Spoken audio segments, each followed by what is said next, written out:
Good morning, I'm Angelo Castro III. I'm Angela, and we are the Castros. We bring you the news. And the views that make you think. Sometimes we agree. Sometimes we don't. This is News and Views. And here are today's headlines. Senator Ping Lacson praises Batangas Representative Leandro Leviste for rejecting an alleged 360 million pesos bribe linked to infrastructure projects. Meanwhile, Leviste's office confirms that the case against a DPWH district engineer will be filed tomorrow, August 26. President Bongbong Marcos blasted what he called economic sabotage after inspecting a 260 million peso rock shed project in Benguet.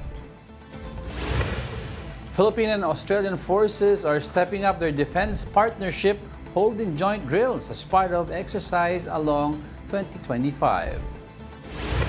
The Foreign Affairs Department clarified that no Filipinos were among those killed in a bus crash in New York. First in the news, President Bongbong Marcos is calling out what he describes as economic sabotage after inspecting a 260 million peso rock shed project in Benguet. Here's the report. Only one lane is now passable along this portion of Cannon Road in Sitio Camp 6, Tuba, Benguet. That's because part of the road collapsed, leaving massive rocks, soil, and mud blocking the way. Some of the debris even slid down to the river bank. This prompted President Bongbong Marcos to express disappointment during his inspection of the recently completed rock shed in the area. You can see for yourself na talagang hindi trinabaho ng mabuti ito. The Department of Public Works and Highways spent more than 260 million pesos for the construction of the rock shed from January 2023 to April 2025. But the President questioned what he saw on the ground. Sa ilalim ng kalsada, which is the most important part, ay wala na. Talagang na-erode na. Dahil yung slope protection dito sa baba, sa tabi ng ilog, ay napakababa at napakahina. DPWH Cordillera denied that slope protection was part of the project, which is normally used to prevent landslides along rivers and streams. Ang pinanggalingan ng slide is sa taas.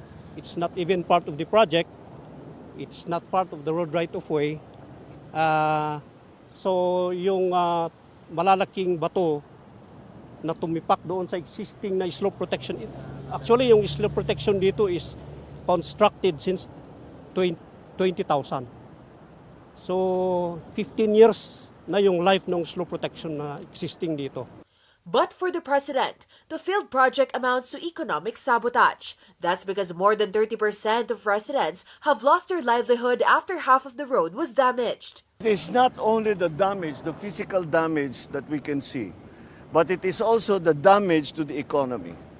It is also the damage to the people's livelihood. Tinanggal sa kanila 35% ng kanilang hanap buhay para ibulsa ang pera ng gobyerno. The local government of Tuba has already written to DPWH to expedite repairs. Ang trabaho nila is standard, hindi substandard. Kasi kami naman maapektuhan pag mag-aaksyon kami, hindi naman kami inaaksyonan. The President added that the government will end up spending double to fix the problem, a claim disputed by DPWH. This is 260 million project. Useless. Parang tinapon mo yung pera sa ilog. Useless. To correct this will cost double that. Para ayusin yung binigay ninyong problema sa amin, it will cost another 260 million, probably double 260 million, hanggang 500 million na yan. No, our initial estimate here is more or less around 100 million. Wala naman tayong i-restore dito sa rock shed. Ang i-restore natin is yung nasira ng bagyo. Aside from the rock shed, the President also inspected a rock netting project along another section of Cannon Road. He stressed that corruption is also rampant in such projects. Napaka-notorious ng rock netting to sa corruption, pinagbawal na. Pero ginawa pa rin. Ang presyo ng rock netting is 3,200 pesos.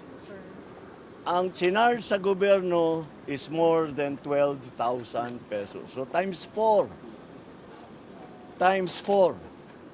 So 75% ng kontrata kinikback. The president vowed to restore the power of local governments to scrutinize infrastructure projects in their areas, including flood control. And now to talk more about President Bongbong Marcos's recent inspection in Benguet, we have Atok Mayor Franklin Laberinto Smith joining us over the phone. Magandang umaga po sa inyo, Mayor. Thanks for joining us. Magandang umaga ho, ma'am, at sa mga viewers ng TV station nyo. Mayor, would just like to get your comment on the recent statement of President Bongbong Marcos saying na economic sabotage itong mga nangyayaring flood control projects as well yung kanyang binisita dyan sa Benguet. Your reaction to that? That would be a case-to-case, ma'am. Kasi pa rin yan sa munisipyo ng Tuba, unlike from our municipality.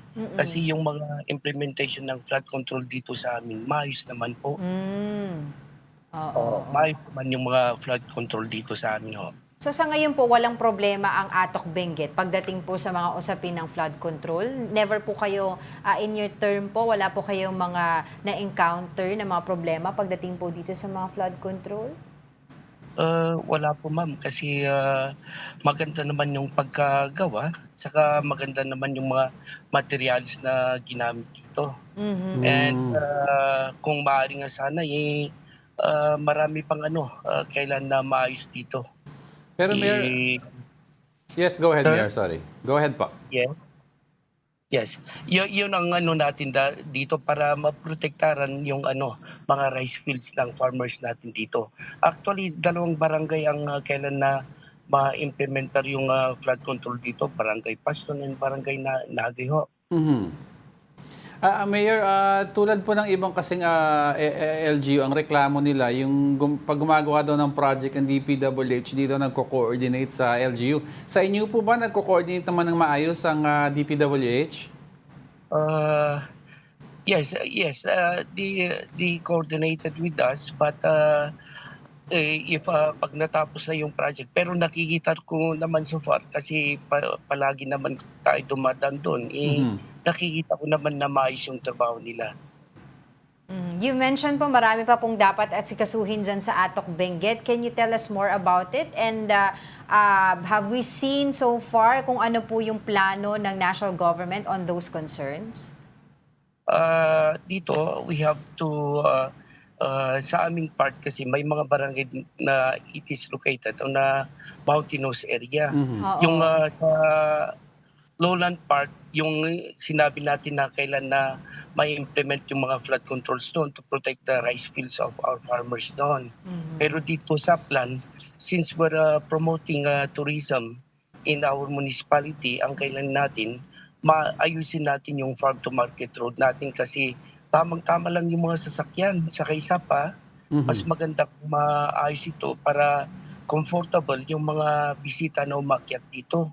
Actually, ang bisita natin dito galing sa dyan sa inyo po, sa Manila, sa South, as far as Mindanao. And sometimes may mga international din na namamasyal din dito sa amin, ma'am. You mentioned nga po na wala po kayong problema pagdating sa flood control projects, but time and again may mga balita rin po tayong nailalahad dito sa atin na may mga pagbaha po dyan po sa area ninyo, may mga nasasawi dahil nga po sa mga pagbaha. Ano po yung nakikita nating problema doon? Ano po yung dapat ma-address? I-address natin, we have to strengthen. Totoo yung sinabi ni Presidente na our Department of Public Works and Highways should coordinate well with the local government unit in order that projects will be implemented. And sa kabuuan, what is your take on the overall issue po pagdating po sa flood control projects, hindi lamang po sa inyong lugar but also sa mga karating lugar po ng Atok Benguet dahil kayo po ay magkakatabi. Kapag po sila ay natamaan ng baha at talaga pong nagkaroon po ng mga soil erosion, apektado rin po kayo. Nakikita po ba natin na magiging maayos at magkakaroon po ng solusyon pagdating po dito sa ganitong klaseng probing?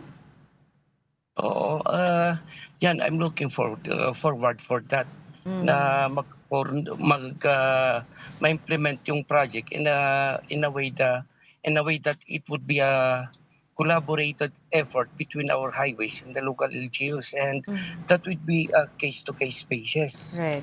Okay. Iba yung... Oh yeah, yes ma'am. Opo. Kasi meron po tayong mga reports po dito ng mga importanteng mga flood control projects na inilalaan sa iba't ibang lugar. Ano? Nakita po natin yung mga most flooded areas like Bulacan, Isabela. Andyan po ba sa Atok, Benguet, yung mga flood control projects po ninyo? Magkano po yung inilalaan po para sa inyo? If you would know. Yung sa akin, mas maganda na it would be validated both with our engineering office and at the same time sa highways para malaman natin yung exact appropriation for that, ma'am. Alright, sige, maraming salamat po sa iyong oras at we'll be keeping in touch with you, Mayor Atok Benguet Mayor Franklin Laberinto Smith. Maraming salamat po sa inyong oras. Thank you very much, ma'am, and more power and God bless ho. All right. The governor of Pampanga says that even with hundreds of flood control projects, flooding in the province continues to worsen every time a storm hits. Here is the report. Pampanga Governor Lilia Pineda admitted she had little knowledge of most flood control projects in the province. According to the Sumbong sa Pangulo website, Pampanga received 293 flood control projects from 2022 to 2025. With a total cost exceeding 14.5 billion pesos. Sa totoo lang, pati si Vice Gov, tinatanong ko siya, alam mo ba to? Sabi niya, hindi ko pa nakita yan kasi wala namang coordination sa akin. The governor personally inspected only the slope protection project in Candating Arayat, which was built in 2018 for 20 million pesos. Frequent damages have required additional repair funds of 91.6 million pesos in 2023 and 183 million pesos in 2024. Pineda advised the Department of Public Works and Highways to halt the project, citing design flaws and inefficiency. Kasi sayang yung pera. Kahit dagdagan mo pa ng bilyon yan, wala na talaga yan kasi wala sa design. Hindi talaga nararapat na gawin. Despite this, repair work by the contractor Edmari Construction and Trading continues. This was confirmed by the chief of Candating Village. Hindi naman po sila uminto sa kakagawa kung paano po ma-resolve yung project na nasira. Edmari Construction is a frequent contractor for various projects in Pampanga. Pineda also noted that flooding in the province has worsened, with water levels now reaching chest height in some areas, up from knee level before. Sa halip na bumaba yung tubig, lalong lumala. Dati hanggang tuhod lang, hanggang bewang, ngayon hanggang dibdib na. The office of Batangas 1st District Representative Leandro Leviste confirms that a case will be filed against a DPWH district engineer on Tuesday. Leviste's office said corruption in DPWH should not be tolerated and stressed the importance of proper oversight in government projects. Senator Panfilo Lacson commended Leviste for rejecting what he said was a bribe worth up to 360 million pesos. And expressed hope that other public officials would follow his example. Leviste is currently investigating flood control projects in his district, noting that many of them are substandard. Now in weather, Pag-asa continues to monitor a low-pressure area within the Philippine territory. The LPA was last spotted some 365 kilometers east of Maasin City, southern Leyte. Its chance of developing into a tropical depression remains slim as of the moment, but it is already bringing scattered rains over Visayas, Bicol, northern Mindanao, and Caraga. Habagat, meanwhile, will trigger rains over Zamboanga Peninsula, Occidental Mindoro, and Palawan. Metro Manila and the rest of the country may also experience rains due to localized thunderstorms. Pero while we commend yung sa bribe na commendable na at least may mga kasuhan na. Pero yung 360 million pesos kasi, yung isang district engineer, wala naman sariling perang ganyan. So in other words, saan nanggaling yung pera na yan? Yung backer. Galing yan dun sa ano? No, totoo. Hindi. Yung pinupunto ko dito, habulin din nila kung sino yung source ng funds ng district engineer na ginagamit niya yung pera na yun to bribe. Kasi, Because seriously speaking, hindi naman gagalaw itong mga well, we understand na may scheme yan, di ba? Ng mga higher-ups kung hindi sila sinusuportahan. Pero ang point ito kasi, tignan mo yung salary grade ng DPWH district engineer. Hindi mo kaya bayaran yan to bribe. So that means there's somebody... Hindi, nakuha na nga daw yung ano dun sa No, mga but I'm saying, Miss proyekto. Kina, to get that amount of money, there is somebody funding you, di ba? And asking you, oy, ano mo naman para ma-approve yung project, tas ako i-appoint mo sa... Sino ang Yeah, but this time, kasi the bribe is to stop the investigation doon sa Batangas. Yeah, but the mere fact... investigation doon sa flood control project. In other words, may backer pa rin si district engineer. Kahit gaano ka corrupt, 360 million, he doesn't have that amount of money yet, district engineer ka lang eh. Diba? So higher up Malay mo meron nga dyan. nagaling nga dun sa mga nakurakot sa allegedly sa mga I don't flood think so, control that projects. much money. But yun nga sinasabi Small ko lagi. fish yan eh. Scheme yan. And it's a collusion, sabi nga nila. There are bigger fish in this pond. In other words, Ngayon, natutuwa tayo, di ba, may development, may mga ma-hold accountable dito sa mga nangyari. But also, we would like to get yung big fish. Yung big fish dito. pero ang maganda dyan, the small fish, when pag napikon sila, dahil When pinipiga pressed. sila, di ba, piniga mo, sana ikanta nila kung sino yung big fish nila. Yes. Alright. We'll be back with more stories after the break. Keep it here on One News.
Good morning. You're still watching News and Views here on One News. Philippine and Australian forces are stepping up their defense partnership, holding joint drills in Palawan to simulate the recapture of territory from enemy control. Here's a report. The F-A-50 fighter jet of the Philippine Air Force flew in formation with the F-18 Super Hornet of the Royal Australian Air Force over San Vicente, Palawan. This is part of the ongoing Alon exercise, designed to show how a combined Philippine-Australian force could operate if part of the country's territory needed to be reclaimed from enemy control. It is very significant because sa nakikita natin ng mga threats that we are facing, Palawan is one of those areas. No? So we have to be able to rehearse the defense of our western seaboard. Defense Secretary Gibo Teodoro and Australian Deputy Prime Minister Richard Marles personally observed the drills. The exercise was very, very impressive. And this is a new venue. And you saw that the coordination between both the Australian forces and the Philippine forces were smooth. This is about building the interoperability between two countries which share values and have one intent, and that is to uphold the rules-based order in this region. Last Friday, the Philippines and Australia signed a joint statement of intent to develop a defense cooperation agreement. While the move may be seen as provocative by China, Secretary Teodoro dismissed such concerns. The criticism basically of the PRC is really paranoia, and it is a propaganda line. Their criticisms are propaganda, which for them and fortunately for us is not working.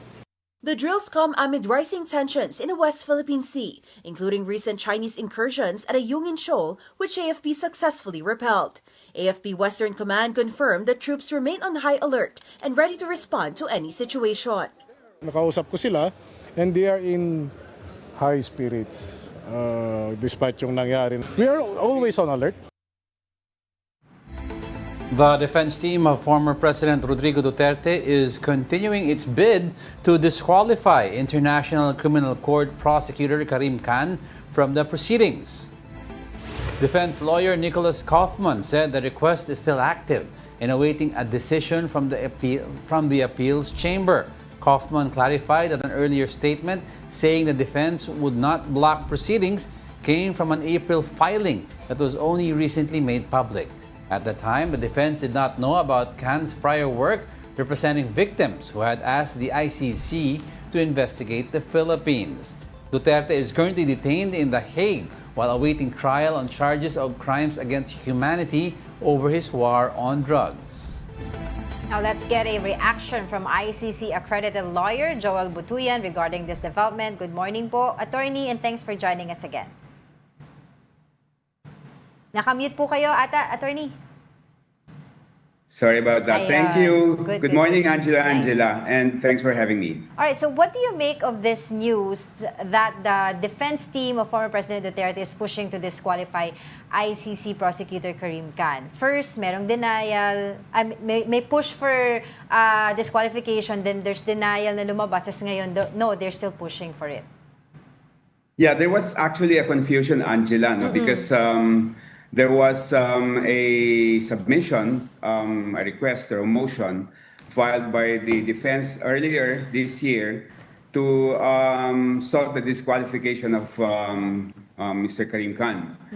And the submissions were heavily redacted. And then came last August 15 a publicized manifestation of Mr. Kaufman saying that they are no longer seeking the disqualification of Mr. Khan.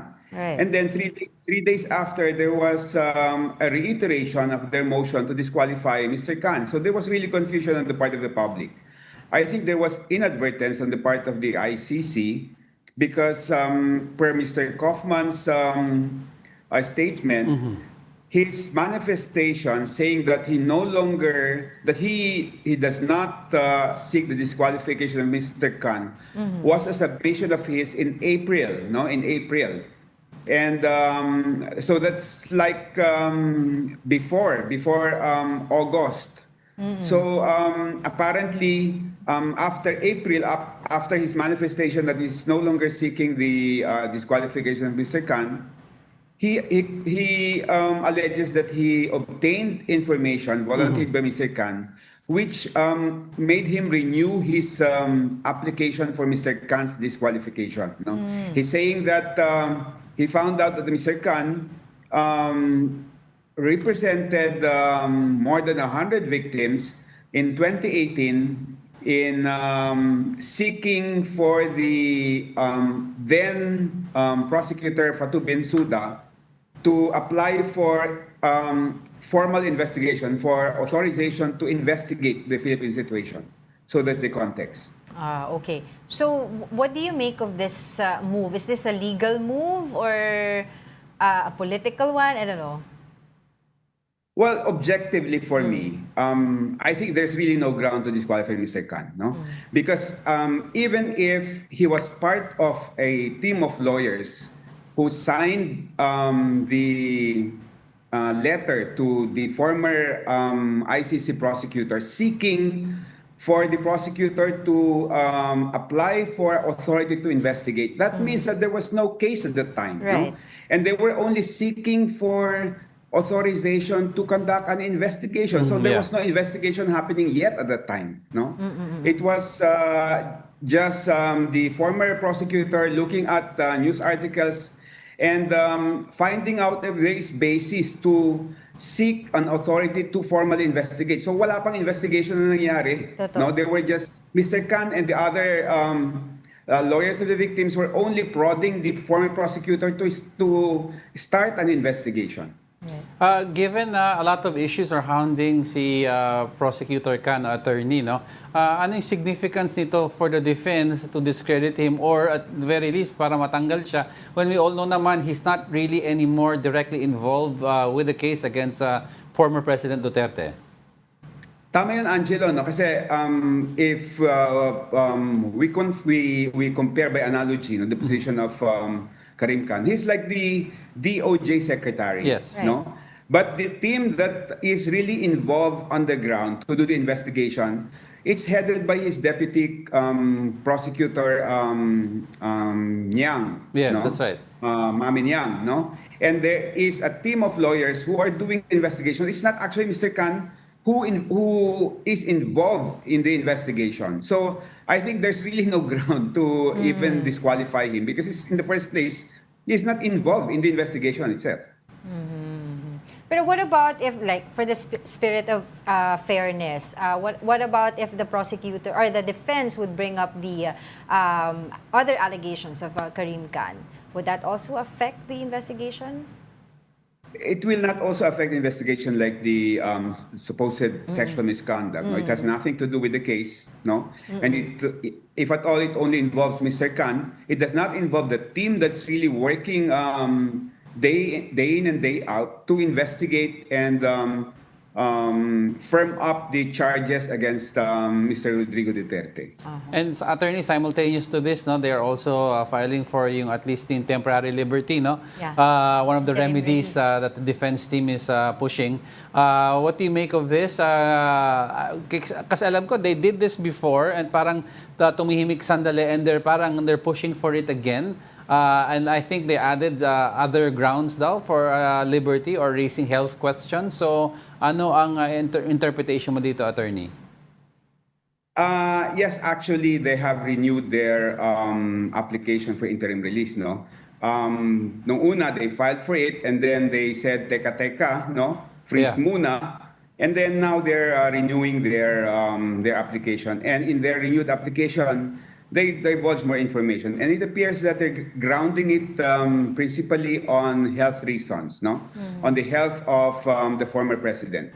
But I think the metrics, the parameters on whether or not to grant interim release is not so much on the health issues, because the health issues, they can be addressed by medical assistance. No, in fact, if you go through the media interviews of the family members of Mr. Duterte, they're consistent in saying that he looks well, that he's doing well. No, there's no report at all from the family that he's in dire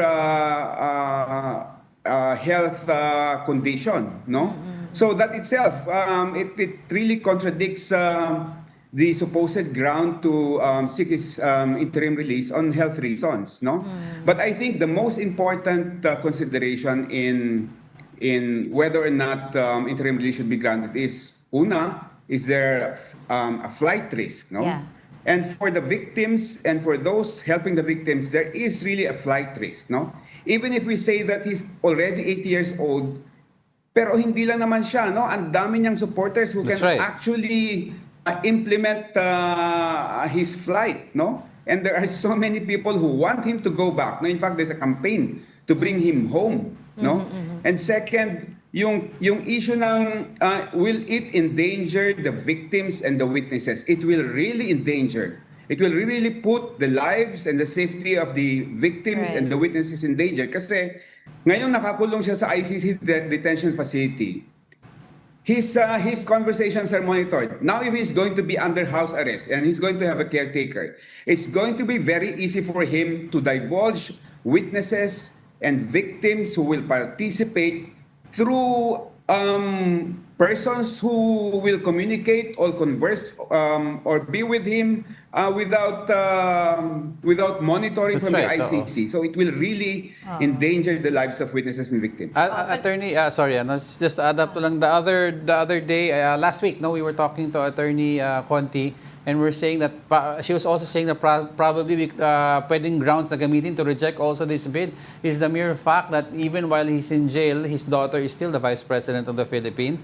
And case in point, yung impeachment complaint against her was summarily archived, or let's stop short of saying it was dismissed. Therefore, there is a sphere of influence.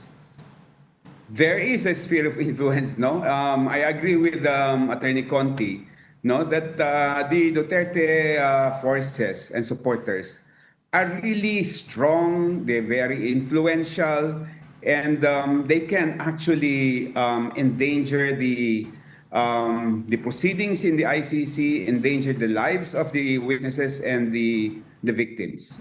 Well, let's go to the process of this case, Attorney, because I hope you can enlighten us and also our viewers. So, on September 23, if I'm not mistaken, is the confirmation of charges. So, what happens there po and after? The confirmation of charges proceedings, which will happen from September 23 to 26. This is the stage where the prosecution will lay down the charges against Mr. Duterte. Now, in the application for arrest warrant, the prosecution cited 43 murder incidents, no? And they also cited crimes of torture and, if I'm not mistaken, sexual violence, no? But the pretrial chamber, the judges only sustained the murder charges, no?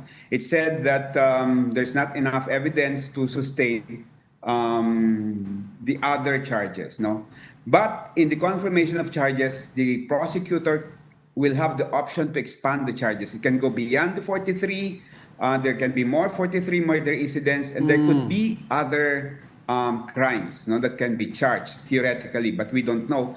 And then the process that's going to happen during the confirmation of charges in September is the prosecution will present a summary of evidence to convince the judges that we should proceed to trial based on these crimes that are that Mr. Rodrigo Duterte is accused of.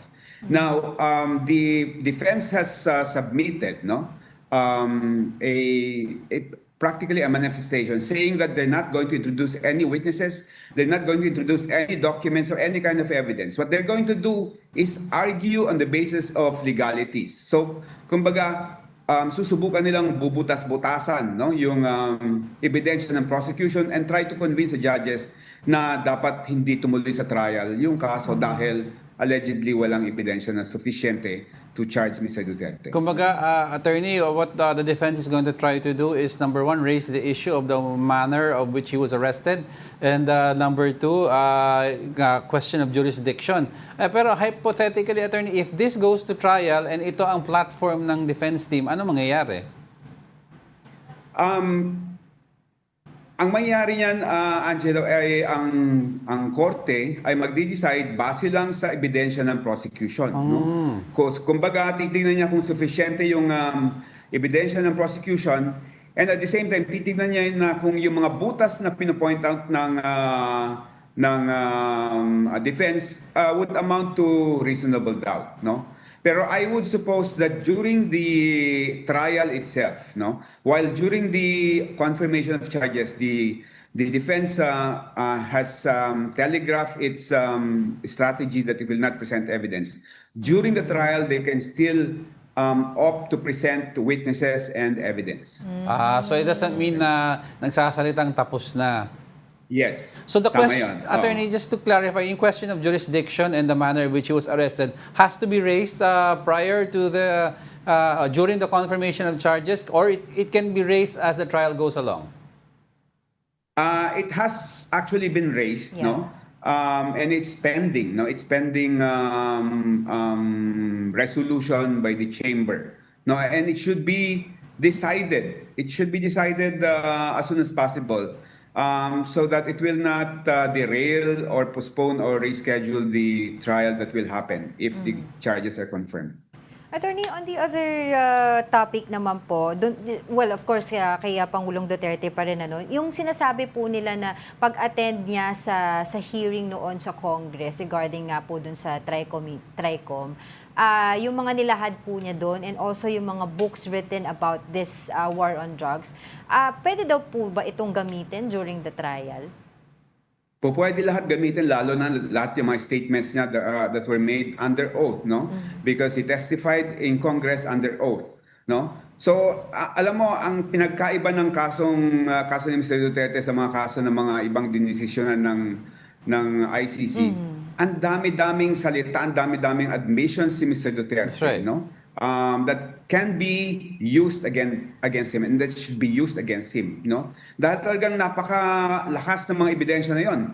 Dahil nakikita natin o maalala natin, pag sinabi niyang ganito, kill, makikita natin ang dami-daming patayan na susunod, no? Pag sinabi naman niya na suspended muna, hindi lang yung mga patayan na involving mga pulis ang tumitigil, kundi pati yung mga riding in tandem na mga patayan tumitigil. So, makikita natin there was really orchestration from the top.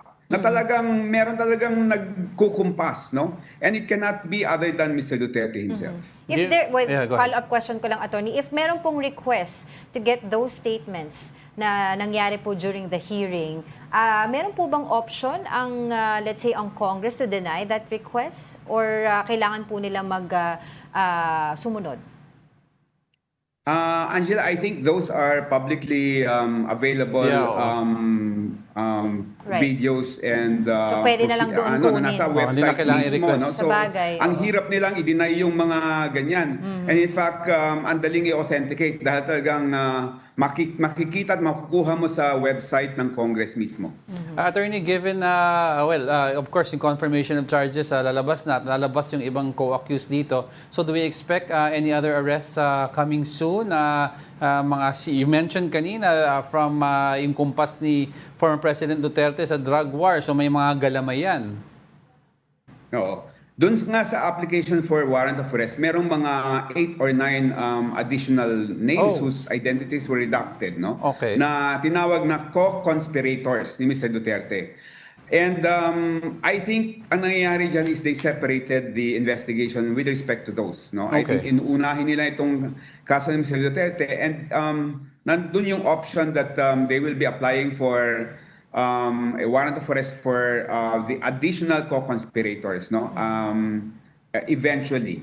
Pero mukhang magiging separate trial itong kay Mr. Duterte kasi umuusad na, no? Yes.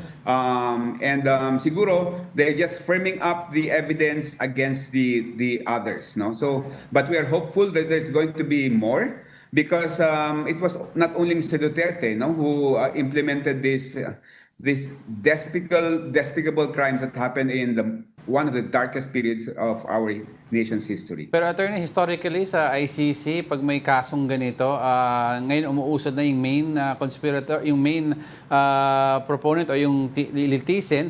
Do we expect them within this year, yung mga conspirators? Well, hopefully within this year or early next year sana, no? Pero talagang we're really speculating dahil talagang redacted lahat. Although kung tutusin natin, halos pare-pareho naman dapat yung ebidensya laban sa lahat ng mga conspirators dahil talagang they acted in unison, in symphony, no? So talagang maraming similar and common evidence against them. Doon po sa nakikita natin na request po nila for interim release, sabi niyo nga po heavily redacted at nakalagay doon na meron silang nakausap na bansa na maaaring kumupkop, no, kay former President Rodrigo Duterte doon sa kanyang possible interim release. But on your side po, meron din po ba kayo naiisip na kung anong bansa yun?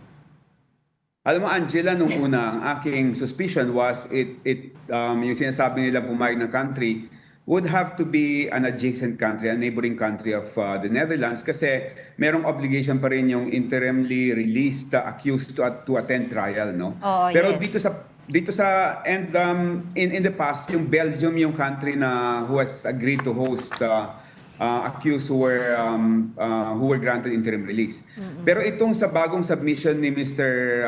Kaufman, parang sinasabi niya na they are willing to waive yung personal presence ni Mr. Duterte sa trial.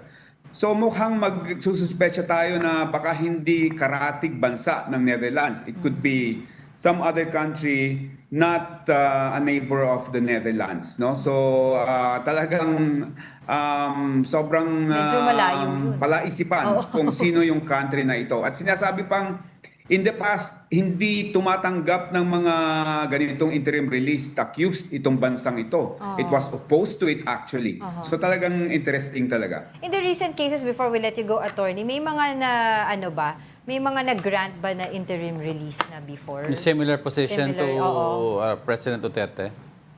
Hindi, meron na mga nag-grant na interim release pero hindi kasing bigat ng kaso ni Mr. Duterte. Kasi Not yung mga for, iba ano, were just charged with yung violation or yung mga interference in the administration Not of for justice. crimes against humanity. Yes, hindi yung kasing bigat na crime against humanity na charges ni Mr. Duterte. All right, thank you for your time, Attorney Joel Butuyan, an ICC accredited lawyer, for joining us via Zoom. Very clear insights from him. All right, the Foreign Affairs Department clarified that no Filipinos were among those killed in a bus crash in New York. DFA spokesperson Angie Escolana said this was confirmed after New York State Police identified all of the victims. 5 people were killed while more than a dozen others were injured in the incident or the accident. The Philippine Consulate General reported that 3 Filipinos, all of them OFWs, based in Qatar, who were in New York as tourists, were among those involved in the incident. They have been medically cleared, discharged from the hospital, and are now safe. Don't go away because we're not done yet. Please stay with us.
Safe and good.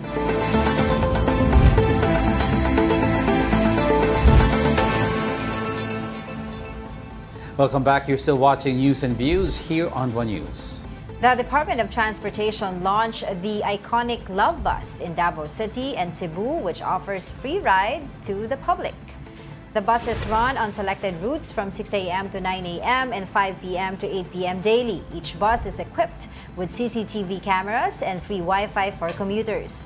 First introduced in the 1970s, the program returns to provide safe and convenient transportation for passengers. Uy, gusto ko lang masabi, Nabutan mo yan? napaka-nostalgic. Oo naman. Sumakay kami dyan ng mami ko. Tapos, Hindi ko yan naabutan. naalala ko kung yung commercial pa niyan, I think 82 or 83 Why is pa it yan. called Love Bus? Yun, ito nga, sasabihin ko. Yung commercial ng Love Bus was, sumakay kang single, pagbaba mo, may nahanap ka ng May true partner love. ka Kaya, na. why not? Dahil sa bus. Oo, yun ang premise ng Yeah. commercial. Why not take the bus, malay mo, mahanap mo yung true love mo. Kaya Love Bus. Kaya Love Bus. Oo, And tsaka- it was initially the program Yeah. of former First President Lady. Imelda Marcos. Yes. Oo. So, ang trip niyan is from Cubao to Makati and back to Cubao. Pero kung kailan yan dito sa Metro Manila, hindi pa natin alam. Oh, I hope they do it here because well, given yung inadequate... Why was it stopped yung operation? Bakit nila tinigil? Nung it slowly faded out because a lot of bus companies started coming in. So the need for the subsidized Love Bus by, supposed Governor of Metro Manila, Imelda Marcos. Ganun ang tingin nila sa sarili niya. Yun ang pwesto niya, Governor of Metro Manila. They didn't need that anymore. Kasi there were buses that were private companies, California Bus Lines, lahat ng pasukan na. So it just faded on its own. Pero they maintained a couple of these on the road just to maintain yung iconic stature ng I think bus. nagkaroon din sila ng mga operational dilemma eh. Oo, kana naubusan ng Along the pondo, along the way, so a lot of other things. Meantime, in other news, the Education Department has launched the Paaralang Bukas Dashboard, a transparency portal designed to give the public a clearer view of school performance and needs. Education Secretary Sani Angara said the platform makes data on enrollment, facilities, spending, and learning outcomes more accessible. DepEd officials added that the initiative promotes accountability and collaboration, aligning with open government partnership. Through the dashboard, stakeholders can help identify schools that need more support in improving facilities, resources, and student performance. Fans of hit series Seducing Drake Palma got a special treat as the cast brought their energy and kilig to the National Teachers College. The details in this report by Mobile Journal, Denise Valdesancho.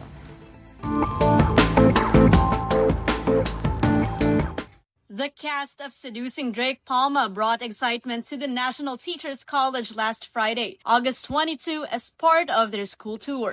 I was very happy na very supportive sila and that the fact that nanonood din sila ng Seducing Drake. Kaya I'm very thankful and I'm very grateful sa lahat na nanonood. The energy rose even higher when Rabin Angeles and Angela Muji took the stage. Na-enjoy ko yung performance ko kasi buhay na buhay yung crowd.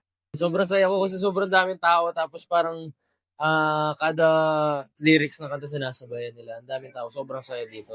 Adding to the excitement, the cast performed and interacted with select fans in a meet and greet. Now on its 11th episode with 5 more to go, the drama is heating up. So far, medyo nagiging pabigat na yung scene. Pabigat na pabigat talaga every episode. Parang, May tampuhan ng malala. selos na si Drake. Pero mas lalala. Meanwhile, Dylan Minor teases fans with his upcoming project, Project Low-Key, alongside Jada Avanzado and Marco Gallio. It's interesting. It's not your love, romance comedy. It's different. It's mystery, thriller. It's very different. Murder, it's very different. It's a different genre. It's a different story. And it's very interesting kasi it's a Wattpad adaptation. Fans can catch episode 12 of Seducing Drake Palma this Friday, August 29, streaming exclusively on Viva One Studios' official app, Viva One. Mobile journalist Denise Valdesancho. We are One News.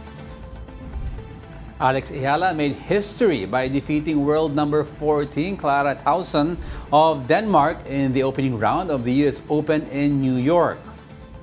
Trailing 1-5 in the deciding set, the 20-year-old rallied to win 5 straight games and clinch the tiebreak in a thrilling comeback. The win marks Ayala's first advancement to the second round of a Grand Slam after Congratulations. Ayun. Congratulations. Moving up the ladder. Historical win. Yeah, it's a opening round win, but this is a major tournament, the US Open kasi. And it's first Filipino to Naiyak ever siya do sa that. floor ng Although yung mga ibang tournament lumaban siya, but those were not major tournaments. Ito US Open to eh. US Open to. Happy National Heroes Day today. Yes. Today is a holiday Yep. for the nation, commemorating all the heroes that fought for us. Who's your favorite hero? Ang dami. Like, Siyempre, mami ko, di ba? Oo nga naman. Oy, Iconic June Keithley Castro. Oy, ano siya, certified EDSA hero siya hero. by the Historical Yes, Commission. Yeah. oo. All right, anyway, before we let you go, I'd like to leave everyone with a quote para sa mga hilig mambintang. Judging others, we blind ourselves to our own evil and to the grace which others are just as entitled as we are. Dietrich Bonhoeffer, kaya huwag humusga.